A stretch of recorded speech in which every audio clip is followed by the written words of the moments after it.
In Africa, it is a common phenomenon that aged parents see their children as their retirement savings plan. However, with this video, I intend to raise a generation of elders that have an actual retirement savings plan. So watch to the end. Don't touch that dial.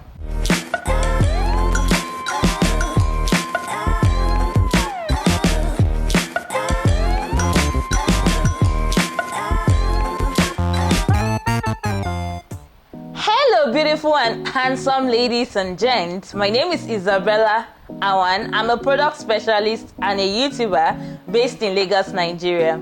If you're a returning subscriber, welcome back to my YouTube channel. But if this is the first time of watching any of my videos, or you're just here to subscribe to my channel, what are you waiting for? Please go ahead, click on the red subscribe button, thereafter hit on the notification bell just beside the red subscribe button so that you can be amongst the first to get notifications of my videos whenever I drop them. Anywho, today I want to be talking about retirement savings plan. I actually planned to do this video since last year, but I just never had the time to sit down and create the video. But a lot of things have been happening recently that has actually pushed me to, you know what, I need to create this video. First of all is the fact that I see a lot of young people in their maybe mid-20s, even early 20s, late 20s, complaining about the fact that they have to carry the burden of their aged parents and even their younger ones because their parents had no retirement plan in place. So basically they're the ones taking charge of being the breadwinner of their house at a very tender age. Well, 20 is not a tender age, but at a very young age. And then the second reason is the fact that something has been trending on the internet recently with a company called Bento.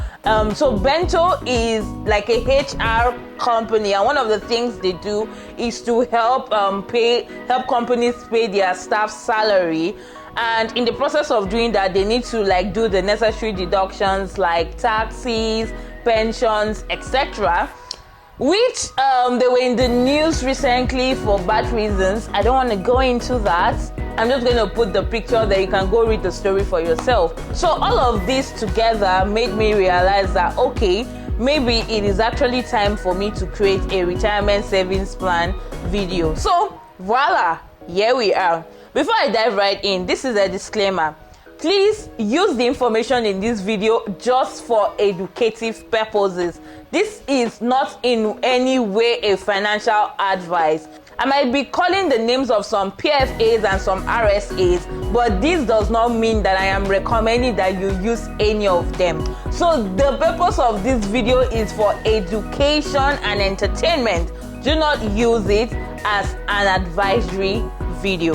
Now, before we dive right in, I asked a few of my friends a few questions about their retirement savings plan, and this is what they had to say.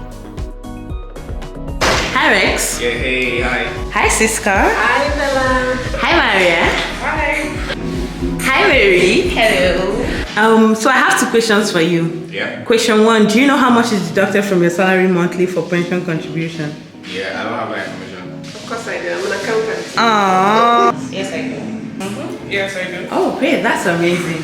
So question number two: would you rather they continue deducting that money so that you have pension when you retire, or you rather just collect the money now? Okay, I think they should continue deducting me. Why? Well, because it's going to be best for me to get in the future. I think based on the laws governing pension, I would rather be contributing money. 2 years ago, I would keep deducting and give it to me. But now, You want the money? I want the money. Like, give me my money! Oh wow. And there's this conversation about contributing 8% if you don't allow people that way. That becomes they should tap any money I can get, bring it in. So you want to keep it? Oh yeah, they should keep doing it. I want to be part of it too because my employer's 10% is doing a great deal to the 8% of my. Please, I would keep contributing. Alright, great. Thank you. Alright. Yeah, at the end of the video, I will tell you my own thoughts about the question I asked my friends. Okay, let's dive right in. So first of all, let's start by defining retirement. Retirement is that decision to permanently leave a job or occupation. It is the wish or the act of disengaging from active service or active work life. Retirement is a bit different from taking career breaks, because career breaks, your intention is that you're going to go back to work. But with retirement, that is the end. You're not going back to work. Now, there are 3 types of retirement. The first one is the compulsory retirement. Basically, this happens when you have worked for either 35 years or you're 65 years of age. I think for some careers like lecturing, they've extended it to 70 years of age.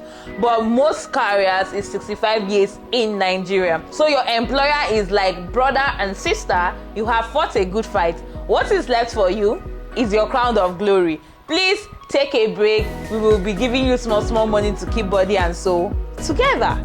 While the second type of retirement is the voluntary retirement. There are situations where people, for whatever reasons, whether family, finances, medical, whatever reason, decide to take voluntary retirement. In that case, you might decide to just put it in writing that, look, you don't want to work anymore because of one reason or the other.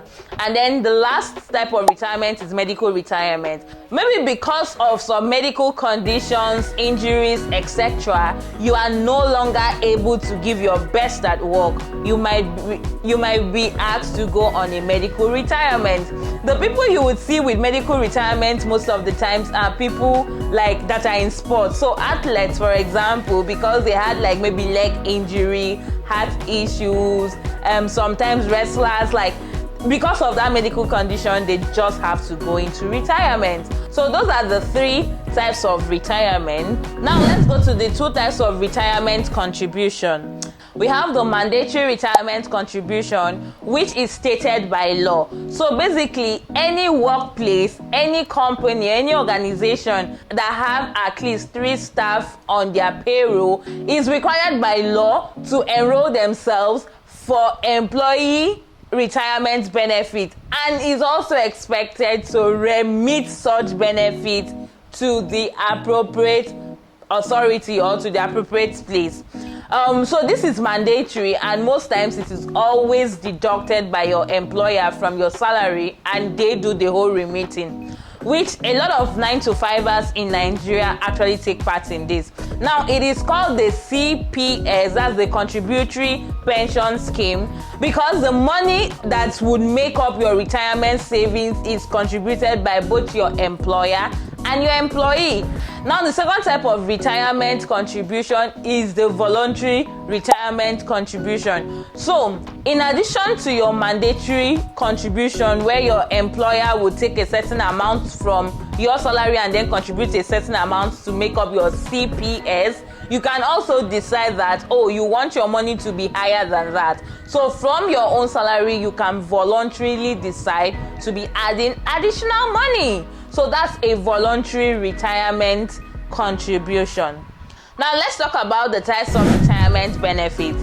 There are actually 2 types of retirement benefits. We have the gratuity and the pension. Now, gratuity is basically a lump sum that is given to you when you have worked with an organization for 5 years. So basically, you must have worked with a particular organization for 5 good years consistently for you to even qualify for gratuity. Gratuity is calculated by last drawn salary times 15 all over 26 times number of years of service. So basically, 26 is estimated as your number of working days in a month, meaning you don't work Friday, Saturdays and Sundays. So we estimate that you'll be working for about 26 days in the month, and then we take half of that. So that's like 15 over 26 times the number of years of service that you have put in with that organization. Remember, you must have worked with the organization for a minimum of 5 years for you to qualify for gratuities. Now, the second type of retirement benefit is your pension, which a lot of us know about. Pension is simply that monthly specific amount that is given to an employee after they retire. There's a whole complicated calculation to what your pension would be, but at the end of this video, I can show you a sample of how you can calculate your pension. Now, pension is paid from when you are retired to a specific period or till death. If pension is paid till a specific period, that is like your normal pension. However, there is another type of pension that a specific amount is paid to you till death. That is called annuity. Most times, life insurance company would come in and take over the management of your pensions, and they will be the one to pay you this annuity until death. However, there is a normal pension where they pay you for a specific period of time. It could be 10 years, 5 years, 15 years, depending. The next section of this video, where I would be explaining some terms that you need to know about retirement savings plan. The first terminology that I would like to speak about is the CPS, which simply means Contributory Pension Scheme. Now, this came into play in 2004, all because they wanted to make it mandatory for employers and employees to contribute towards the retirement benefit of the employees. Also note that the other reason why this CPS was brought into law was because before it was just assumed that the government was like keeping money somewhere for their workers when they retire. But we realized that they were touching that money. So they actually wanted an actual money, like you can actually monitor the money, it is easy to trace the money and all of that. So Pension Reforms Act, the PRA of 2004, which issued in the CPS, that's the Contributory Pension Scheme. Now, under the Contributory Pension Scheme, the employer is expected to contribute 10% of the base salary of the employee, while 8% of the base salary of the employee is deducted, making it a total of 18%, and it is contributed every month. Also, under the CPS, the other type of contribution is a voluntary contribution, which you as an employee can decide to add additional money just to add up and make your pension and your gratuity more, bogus at the end of the day. And then we have the micro pension, which is very useful for the self-employed, for the freelancers. Basically, you do not have an employer that would be contributing 10% to you and be remitting it. So you are your own employer. So there's something they call the micro pension, which I would advise that if you're a freelancer, you should look out for it. In the process of explaining CPS, I had mentioned another term called RSA. That is your retirement savings account. Now, your retirement savings account, think of it as a normal individual bank account. The only difference is that you do not have access to this account until you are either 50 years or you are retired, whichever comes first. So you can have access to it at the age of 50, or you can let the money be there until you are retired. So now this is the account that holds the 18% that is contributed every month. And this account is held by the pension custodian. The pension fund custodians are licensed operators that are saddled with the responsibilities of keeping in safe custody the pension asset of the employee.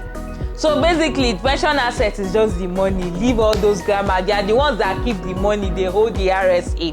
Now, let me explain. So the RSA is the retirement savings account that sits with the pension custodian. Now, the pension custodian is the body that actually holds the money, and most times they are like financial organizations, for example, custodian, for example, the custodian pension, or for example, Standard Chartered custodian. So their job is to hold this money that is in the RSA. However, there is another set of parties which are more popular than the pension custodian, called the PFA, the Pension Fund Administrators. Now, this is the people you can actually select as an individual. So you, who is the employee, you have the right to select who your PFA is. Now, your PFA is the person who uses the money in your RSA that is kept with your custodian to invest in different markets and make returns on it. I don't know if that makes sense. Let's talk about the next term, PENCOM, the National Pension Commission. Basically, they are the regulatory body that determine what should be done and what should not be done with your pension. If you have issues with your pension, if you think they are stealing your money, those are the people to report to. So basically, your PENCOM determines the kind of investment your PFA can actually invest in. For example, they would say things like you cannot be investing in crypto, for example, or you cannot be investing in some very risky investments, just because they want to regulate it and ensure that the money of the employees is still secured by the time they retire. So they are the regulatory body, they set the standards, they issue license, and all of those things that regulatory body does. Yeah, they do that. Example of pension custodian, we have the First Pension Custodian by First Bank, we have the UBA Pension Custodian by UBA, Zenith Pension Custodian, then there's like the custodian, all of that. Well, example of PFAs are the ones we have the Leadway, we have the Stanbic IBTC pensions, we have the ARM, that's a very popular one. There's a premium pension, there is OC pension, there is Nuremberger, there is Pension Alliance. We have like a lot of them. So I would just advise that you know who is who. Now let's go into the last section of this whole video, which is the interesting part. Tips and tricks for retirement savings plan. First of all, set it up. Now, setting up retirement savings plan just means that you have to register with a PFA. Now, the PFA would open your retirement savings account with their own custodian, basically. So all you have to do is choose the PFA, register with them. A lot of PFAs you can register online. You just need your employer letter, some ID cards, and you are good to go. You're all set up to go. I think you might need your TIN or your NIM and things like that. So you're good to go. For choosing who your PFA is, I would say do some research. Try to look out for who is safe enough, who is giving good interest, and based on people's experience, who you will not have to fight to collect your money when you retire. So maybe you can speak to some people that have retired that are using these different pension administrators and try to understand what the process for getting their money was like. So know who is easier, so that in your old age, while you're 60 or something, you're not traveling to Lagos and Abuja just to do some paperwork and get your money, which I don't think is necessary. Also, try to know how early they pay. Don't go and use a pension fund that maybe they'll pay this month, next month they will not pay. They will now match last month's own and this month's own and pay you. You need a bit of stability in your life as you grow older. So make sure you're going with a pension fund that will pay you right on time. Now, once you set up your PFA, the next thing you have to do is, my brothers and sisters, monitor it. Let me shout it again. Monitor it, because things are happening. Crazy things are happening. So recently in the news, this particular company had bad publicity because they were not remitting people's pension and taxes. So basically, make sure that whosoever your company is using to pay salary, they are actually remitting your pension. How do you know they are doing this? For me, I set up my pension in such a way that my salary account, I use the same bank for my pension. I literally use the same bank for my mutual funds. I literally use the same bank for my wallet. See, that bank is supposed to give me an award by now. Stanbic IBTC. I have tried for you. You should stop calling me premium customer and just start acting like one. Maybe my birthday send me a cake. I don't know. I'm just calling people out because I use your pension. I use you as my salary account. I won't open dumb accounts with you people. I'm using you for mutual fund. You people. Anyway, so my point is, I actually monitor my pension by going to my app, like maybe every year or every 6 months. I literally go to my app and make sure that every month they remitted my pension, and sometimes I even keep my pay slip compare the amount that was deducted from my payslip and what was there. Make sure that my EE, that's employee, my 8% is complete, and my ER, which is my employer contribution of 10%, is complete. I also check for my interest. So something recently happened. I was going through my statement for last year because of the whole thing that was in the news, and I realized that there was a particular deduction from my pension that was called reversal something. I call up these people and I was like, yo, what's up? Why was my money removed? And they now explained that, oh, it was the wrong amount that was credited, so they took the wrong amount out and then credited the right amount. And then I checked my statement, I now saw the month and then saw that they had credited it, nothing missing, nothing broken. So I was like, okay, there is peace. And then I think the second question I asked, like, I literally called the customer care of my pension guys and I was like questioning them. This is my money, my future must be secured. So I feel like Nigerians need to start doing these things. Don't take these things lightly. Some of you don't even know which PFA you're using. Like, how? Don't do that. So I think the second thing I asked them was, there was this small amount, like 62 naira, 85 naira, that I usually see. They call it interest. And I was like, I don't understand this interest. I'm seeing the percentage. I know how much I have in my account, and I know the level of fund, because there are different fund tiers, and I know the fund tiers that I am in. So why is my interest so tiny?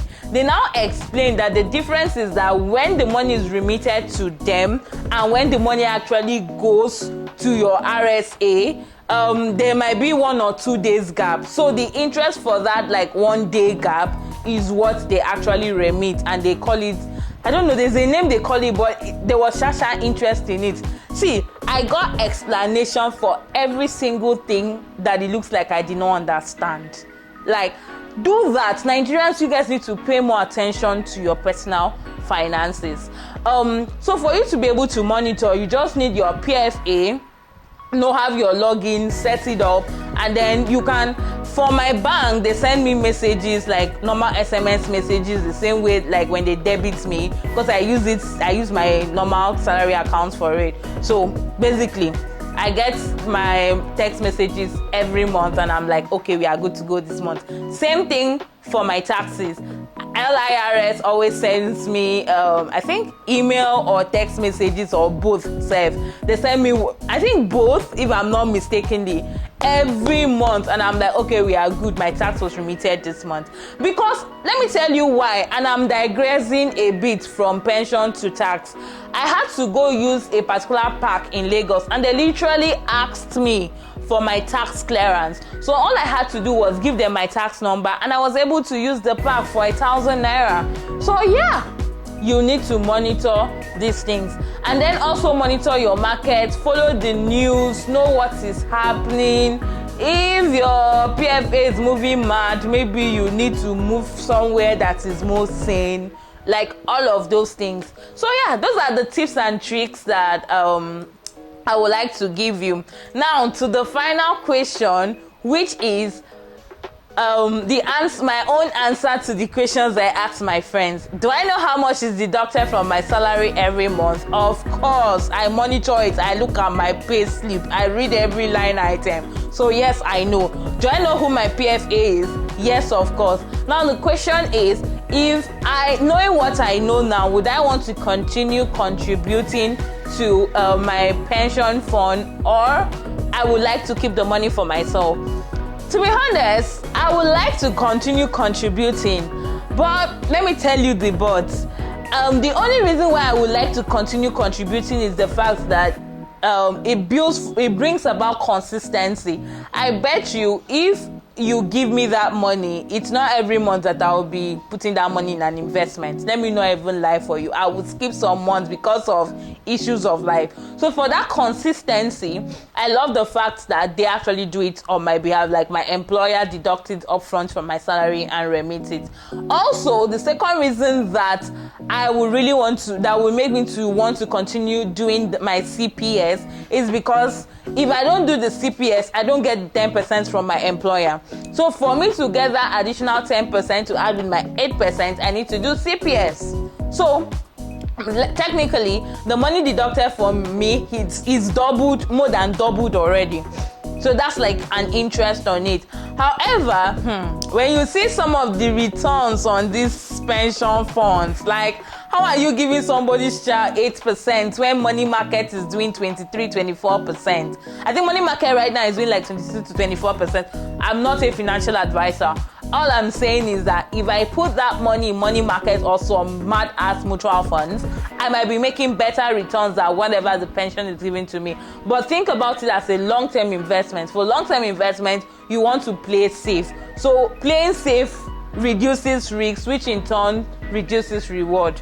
I don't know if that makes sense, but just balancing everything out. I just think for the ease and for the fact that I get extra 10% on top and that they invested and I kind of feel safe with it, and I don't need to do a lot of thinking about where to invest, where not to invest and all of that, I'll just leave it there with the CPS. So yeah, that's my answer. Let me know if you have any questions about your retirement savings plan. Please, your question should not be which PFA should I use, because I am not giving anybody financial advice. Go and do the research by yourself or talk to a financial expert and they might be able to advise you on which PFA to use. My job here is to just open your mind and expose you to the fact that you need to monitor these things and then tell you some of the things you need to know, basically. Okay? So till I see you next time, don't fall a victim of not having pension or using your children as your retirement savings plan when you're old. Save today. Especially you people, the freelancer and the self-employed. Find a way to save for your future, because that thing you're doing now, you will not be able to do it by the time you're 50 or 60. Maybe you're going to set up systems to help you do them, but I don't know, just for your future's sake, please have money that you're keeping aside for that. And one more thing I want to say is, I've always told myself that I want to retire by 40. And then people are like, oh my God, aren't you gonna be broke, this and that and this. When I say retiring at 40, it means I'll be running my own business. I'm just not going to do a 9 to 5. Make sense? Yeah. So by 40, I'm no longer doing a 9 to 5, but I'm going to have multiple streams of incomes, including investments, passive investment that I just wake up in the morning and scroll and I see that my investment is making me money. And I'll probably have businesses that I'll be running, I'll be managing, but not a 9 to 5. So that's what I mean by retiring at 40, just in case you wanted to know. Okay, all right. Thank you so much for watching. Till I see you next time on another episode of Adulting with Bella. My friend in the last video said, don't stop being the bad girl that you are. And in this video, I'm telling you, stay jiggy. Bye.